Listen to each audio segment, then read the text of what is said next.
Welcome to Rewrite Reality with Jillian Grace, the podcast leading the global shift in transformation through frequency, quantum healing, and energetic mastery. I'm your host, Jillian Grace, architect of energetic alignment, and for 20 years, I've been a pioneer of integrating self-transformation for thousands of souls. Each week, we answer the questions that keep you stuck and deliver high-frequency tools to heal and evolve every layer of your being. Join me to elevate your vibration, rewrite your reality, and activate the life your soul remembers.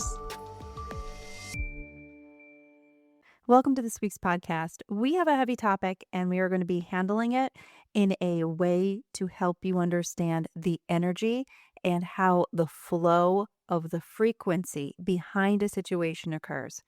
I know that we've had a very intense past week across the entire United States. Those of you who are watching in different areas of the world, we have had some major events take place here in the US that have served as eye-openers or shifts in the way people are thinking and viewing and how we're choosing to proceed.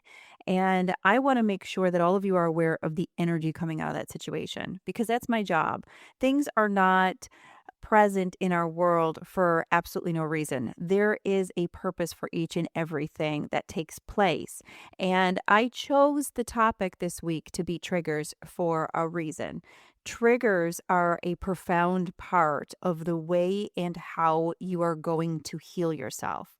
And what I mean by that is when you focus and allow something to make you angry and you let that in and you take a moment to view what it brought up in you, you are going to get an opportunity to see a part of yourself that is blocked, that is holding on to past hurts, that is riddled in trauma, that needs to be healed in order for you to expand.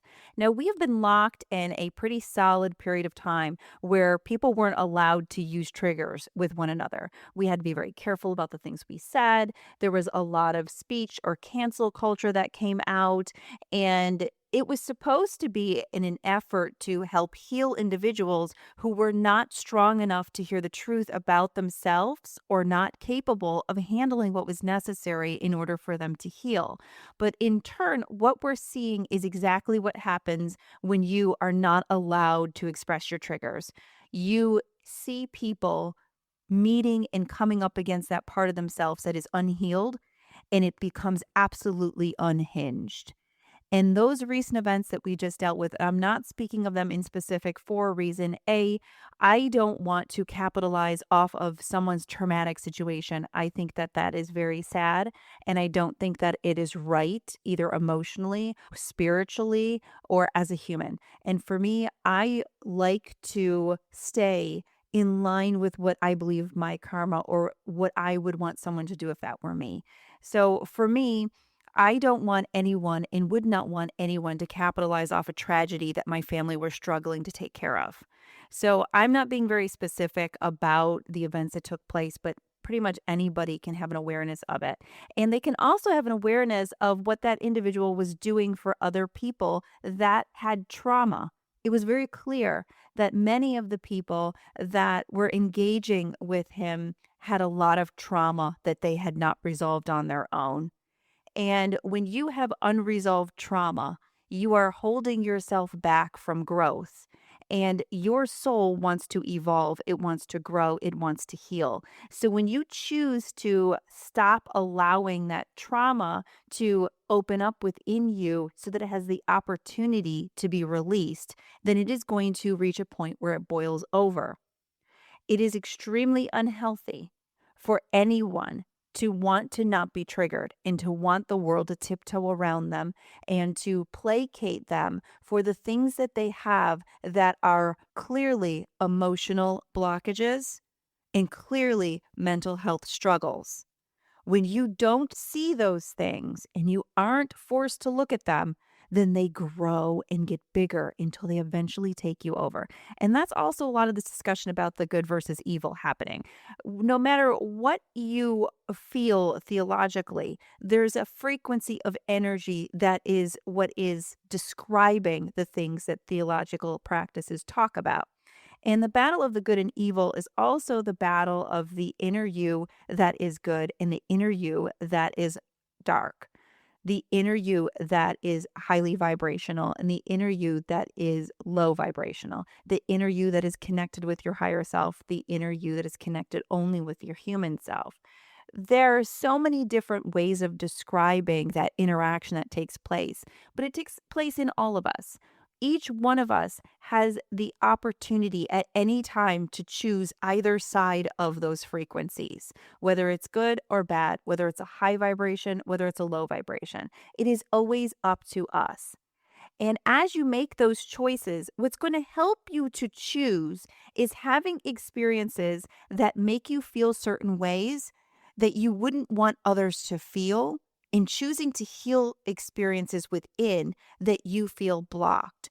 So, what I mean by that, what's going to help someone to heal ultimately in their life is having someone show them that there is something there that needs to be looked at. The outer world is designed to play on your insecurities because it's a reflection of the parts in your inner world that are blocking you from growth.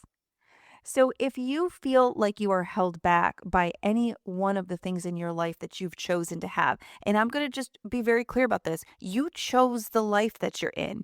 You chose who you are going to be. You chose your parents. You chose your experiences. You chose your traumas. You chose everything. There is not a randomized situation that occurs in this life. This is your design.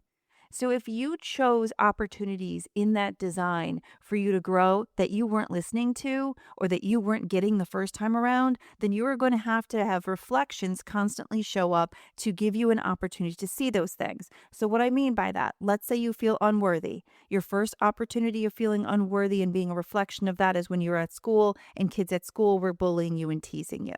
So you have two options in that situation. You can accept their truth about you, or you can choose to love yourself deeper so you can grow past that. If you don't choose to love yourself to grow deeper, then you're inevitably going to find another situation as you're growing that's going to also push those same buttons about you not feeling good enough. And you're going to get another opportunity. Do you want to rise above? Do you want to accept their truth about you? Or do you want to be better? Do you want to do better? Do you want to heal from within?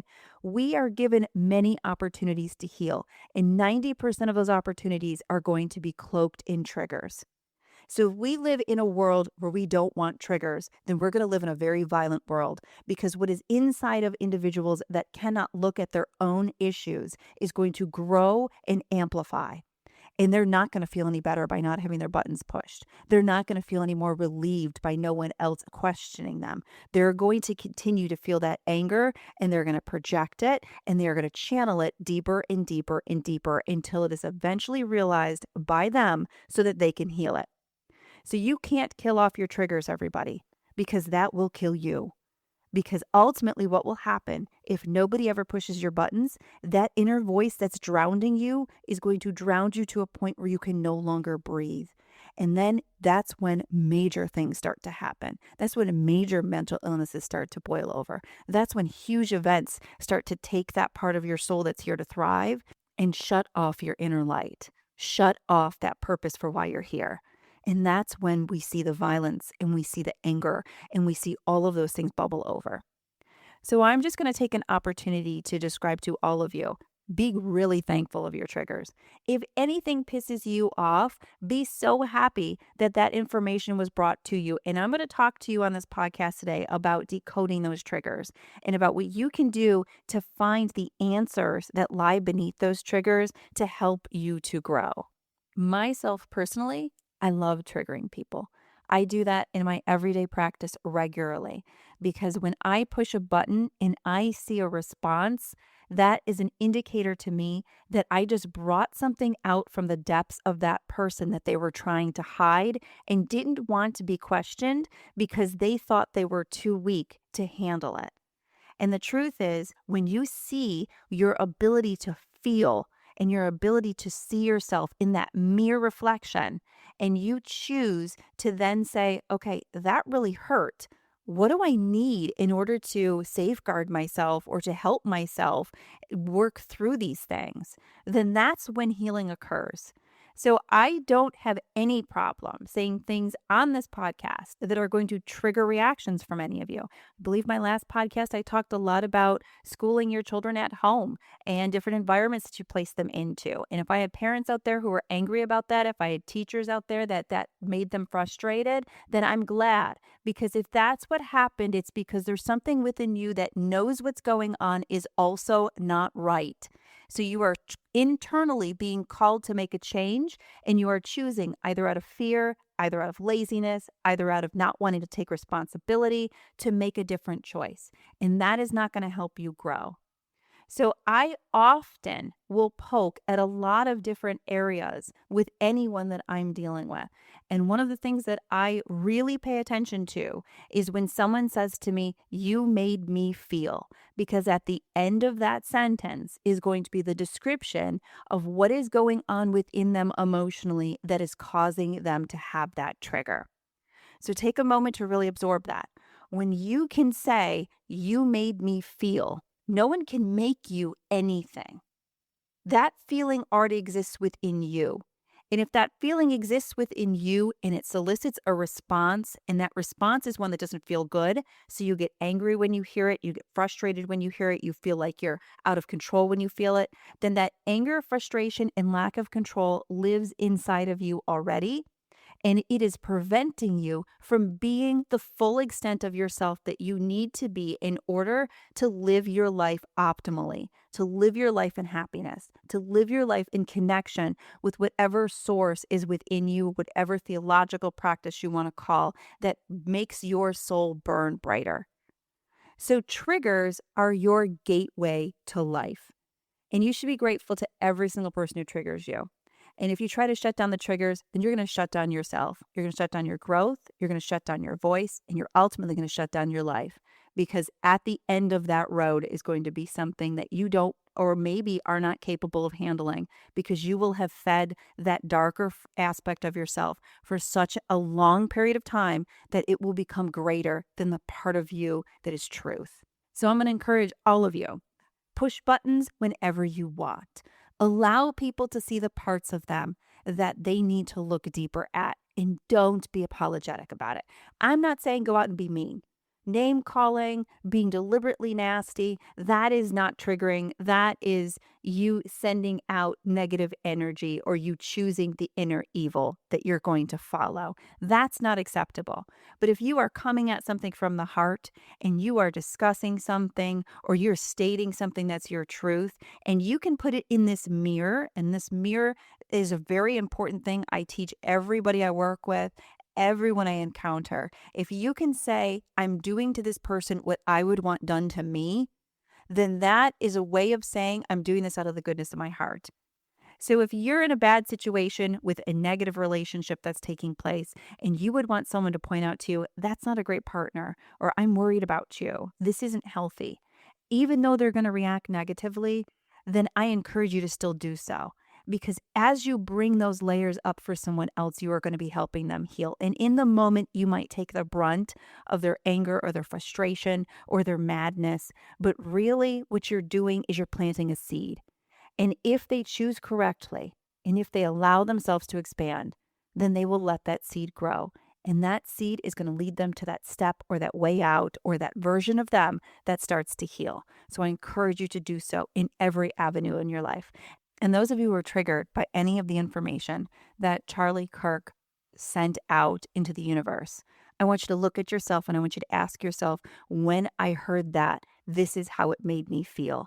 And in that sentence, you're going to find out what's wrong with you, not what was wrong with him, what's wrong with you. And that's what you need to work on, because those aspects of you that you are harboring and that you're afraid to let other people see and that you don't want anyone to pick at, they are the parts of you that are your lower vibrations that are stopping you from your growth. So if when you listen to him, you felt like he was an anti-feminist and you felt like you were being put down, then that means that you don't feel good enough. You don't feel strong enough. You don't feel confident in yourself in order to rise above that label. That's no one else's fault but your own.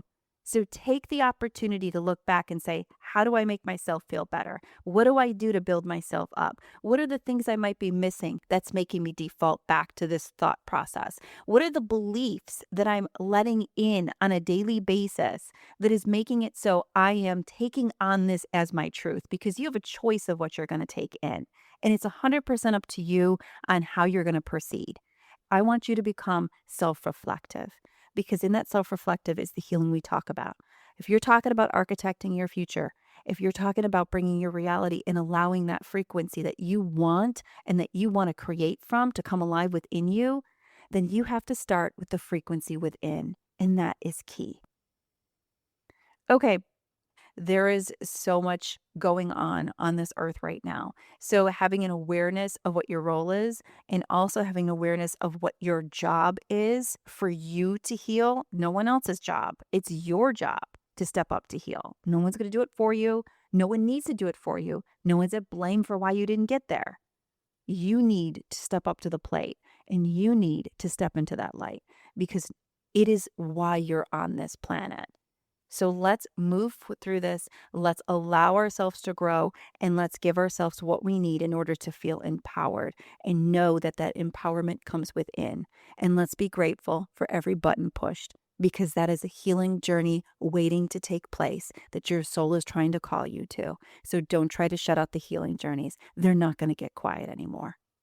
Okay, I have so many questions that came in about triggers over the past 2 months that it was really easy for me to take the opportunity to allow that snapshot to take place so that all of us could see through these questions some of the ways that we can heal our triggers, some of the things that other people struggle with when it comes to triggers, and how to look at triggers as guides and not look at them as enemies. Our first question comes from Alex in Seattle. And Alex writes, I've heard you talk about triggers being mirrors, but what does that really mean? Like if someone cuts me off in traffic and I get super angry, is that showing me something in myself that's unresolved? Yes. So if you're in traffic and you get cut off and you get really angry and you start throwing a fit, and we're all guilty of this, okay? So I'm not saying that you're a bad person if this is the case. I am Italian, so I definitely have a short fuse. But that short fuse, and when you get really angry when something like that happens, is going to be a depiction of you feeling out of control in your life.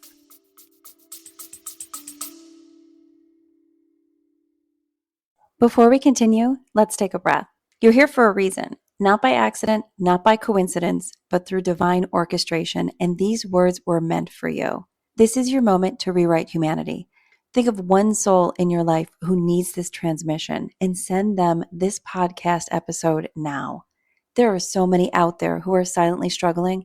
Our role is to reach them, to ignite something ancient and true. Whether it's someone you love, someone lost in the noise, or someone ready to remember who they are, this is your chance. Because vibrational awareness doesn't just shift minds, it realigns lifelines.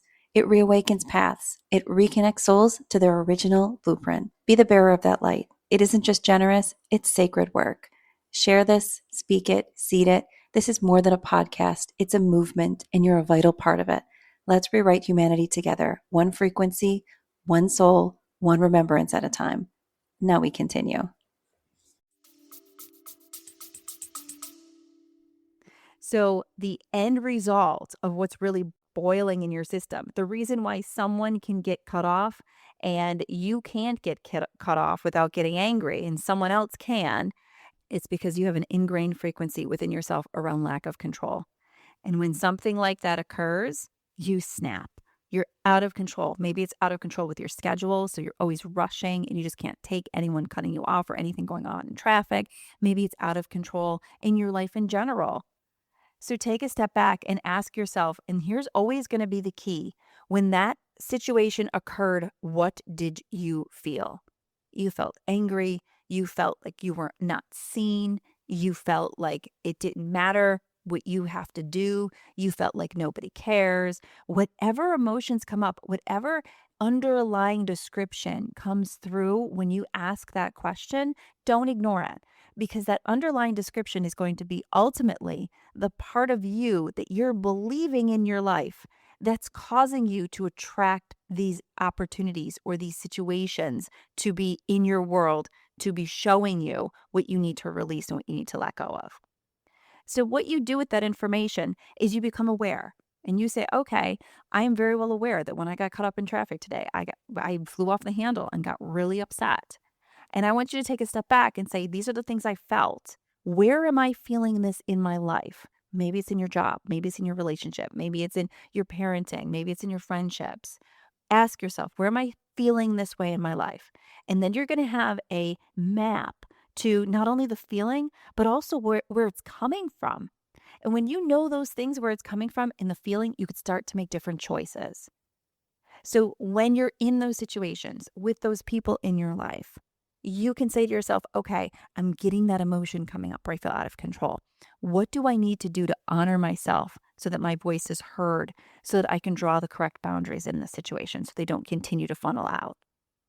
When you start to become inquisitive and you start to actually try to apply what it takes to heal whatever it is that's going on within you, that's true power. Taking that opportunity is key. Being aware that there's an opportunity there is another key. And that's one of the reasons why I do what I do for everyone I can. Because once you can see that, you can't unsee it.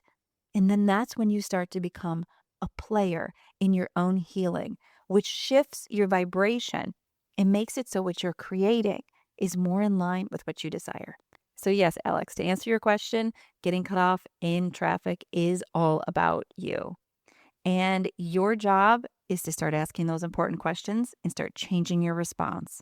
That's when you're going to start healing what it is that causes you to fire out of control in those situations.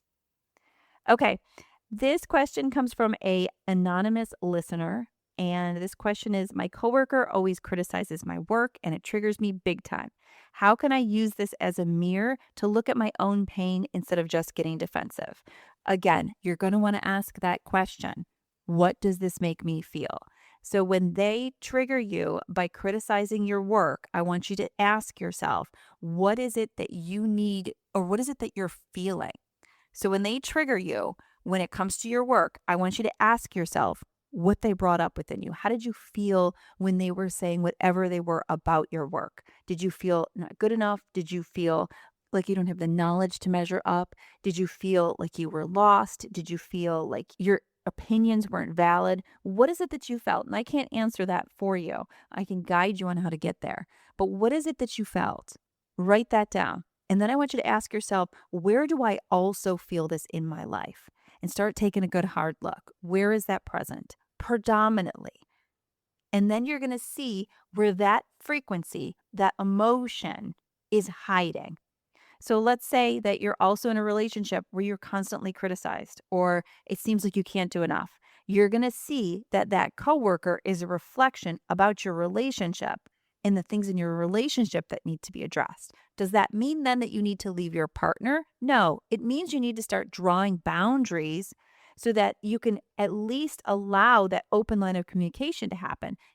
So once you get that awareness of where that is going and where it stems from, you can then start to learn what you need to do in order to heal that, whether it's better boundaries in your relationships, whether it's speaking up for yourself. Communication is key. And communication is the biggest part of all of this. You have to be able to communicate. This is how I'm feeling. This is what I'm working on. This is how I'm healing. And if someone says something to you that makes it so you feel like you're unimportant, you didn't feel important in the first place. It's got nothing to do with what that person said. It's one of the reasons why you can talk to somebody who has a huge ego and thinks they're amazing. And no matter what you say to them, it's either like they don't hear the negative or it bounces off them and rolls away. There's simply not a vibrational attachment to it. It's not a lesson that they're promoting in their world. So getting to that aspect where it's not a lesson for you and feeding yourself in a way that makes it so you are balanced and you feel connected to your higher self, to love, to feeling good enough, to honoring you, that is going to be key to moving out of any situation where you feel like you're triggered and the things that you're doing are being criticized and how that makes you feel. That's going to help you overcome. This next question comes from Jordan. And Jordan did not specify where they are from, but their question was, I get triggered by my partner's jealousy, and it brings up old feelings from past relationships. How do I start healing that pain without expecting them to change? Okay, this one has multiple levels to it. First of all, your partner being jealous is actually the trigger. So it's actually their trigger. Your response to their jealousy is your defense. So when someone has something unresolved within them, they will try to place the blame on people outside of them. This is what we just saw taking place over the past several years.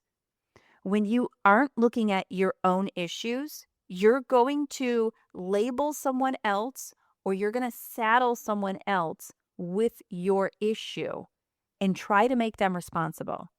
So I want you to be clear on this, Jordan. Your partner's jealousy is not a trigger for you. They're trying to push their trigger onto you to blame you for why it exists. And this is a snapshot of what happens when it starts to boil out of control.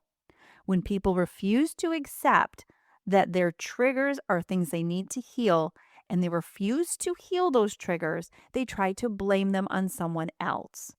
And when they try to blame them on someone else and that person doesn't take responsibility for it, they often get angry and more violent until they do because they don't like the feeling inside of them. And if they can give that feeling to you or they can force it on you, then that makes it not theirs anymore. That is a classic example of trying to pass the responsibility on. So you aren't triggered by their jealousy. Their trigger is their jealousy. And then you are getting the feedback of that. So what you need to start doing in the situation is to put that jealousy back on that individual.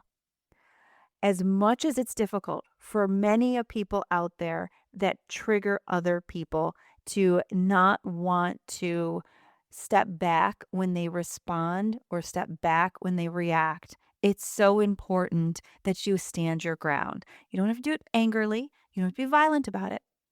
You can give them a reflection from love.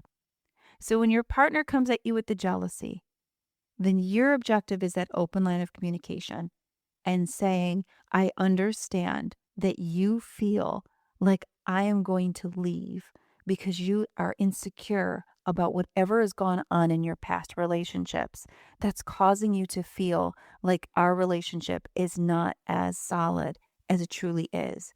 But I can't be responsible for that feeling within you. You have to find it within yourself to forgive anything or anyone in your past that caused that to be such a trigger or such a sadness or to have such emotional drive. I love you regardless, but you have to love yourself enough to heal your jealousy so that our love can thrive. So being able to give someone back what they're struggling with in a loving way takes some eloquence. It takes some empathy. Be aware, okay, I know that you just got triggered by this situation, but it's not my job to heal you. It's my job to support you and to let you know that you can heal that part.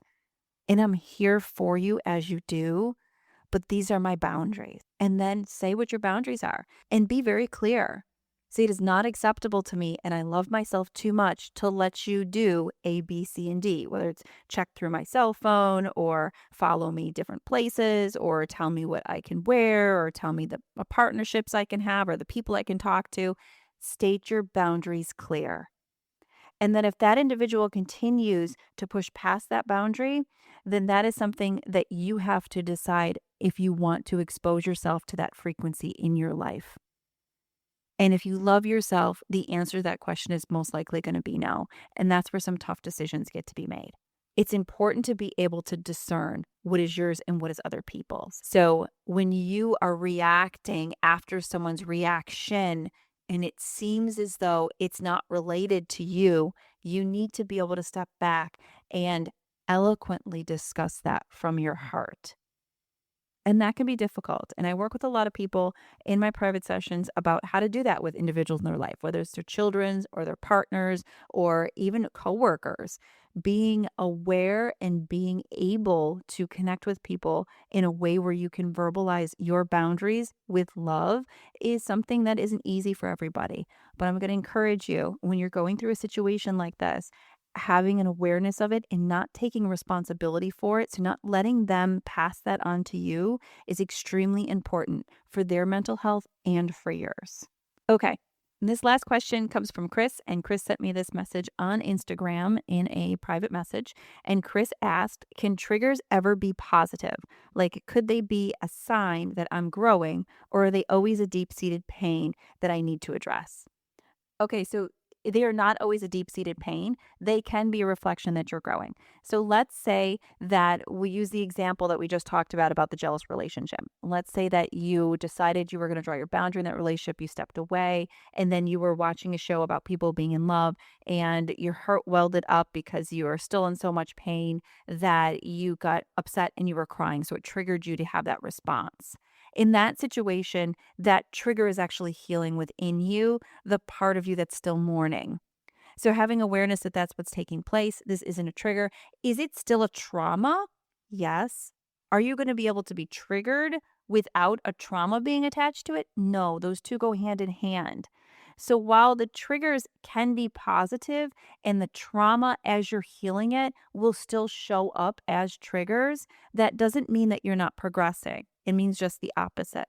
It means that you are progressing. It means you're allowing yourself to feel. It means that you are moving through things in a healthy way. So, not all triggers are negative. And when triggers do happen, what changes whether they're positive or negative is going to be your viewpoint and how you're currently moving through the issue. And as you heal, depending on what it is that you're healing, the universal energy or your vibrational energy or that quantum connection that we talked about is going to bring challenges to make sure that you have progressed. So if you're healing after a breakup and you feel like you're almost perfect, but that feeling of being left is going to stop you from finding the partner that you want, then your energy or the quantum frequency is going to bring towards you so many different signs of relationships and people in happy unions so that it keeps bringing you into that state of release so that you have the opportunity to pause, release, know what's happening, accept your truth, and then move forward. So triggers don't have to be negative, or they don't have to solicit something negative within you. When they do solicit feelings that are lower and they make you feel not optimally, having an awareness about them, being able to label where they're coming from, being able to accept them, being able to give you what you need in order to heal whatever it is and then move on, that is key. Okay, that will conclude this podcast for this week. Please take a moment to review this podcast. I'm loving how much we're getting out there. We have had an incredible amount of viewership and an incredible amount of interaction. I am so excited, so happy about everything that's building right now. All of you are doing such great work. You should be so grateful to yourself. And as always, if you have any questions, send them over to me. I love all you guys. Thank you so much. Take a deep breath. We're in this together and you're doing a great job. I'll see you next week. You've just tuned into Rewrite Reality with Jillian Grace, architect of energetic alignment and pioneer of integrated self-transformation. If this episode shifted your frequency, share it with someone you care about because one share can spark healing, alignment, and a ripple effect of transformation in someone's life. Submit your questions today at jilliangrace.com/ask and explore transformational tools, masterclasses, and frequency-based healing at jilliangrace.com. Join me every week to elevate your vibration, rewrite your reality, and activate the life your soul remembers.